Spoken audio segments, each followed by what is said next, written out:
প্রত্যেকটি দল মনে করে আমরাই হক। আল্লাহ রসুল বলেছেন, লা তাযালু তাঈফাতুম মিন উম্মতি যাহিরিনা আলাল হক লা ইয়াদুররুহুম মান খাযালাহুম হাত্তা তাকুমুস সাআ।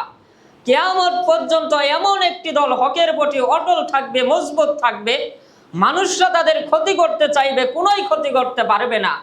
এই সমস্ত মাজার পূজারী, আহলুল কুরআন, এই যে কত ধরনের দল রয়েছে, এরা মনে করে আমরাই হক।